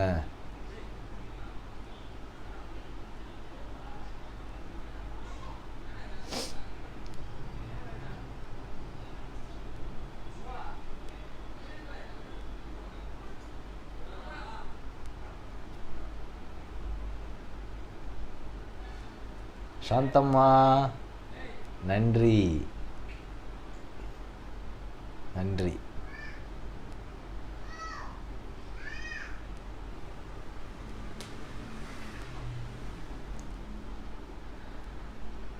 விடைபெறலாங்க.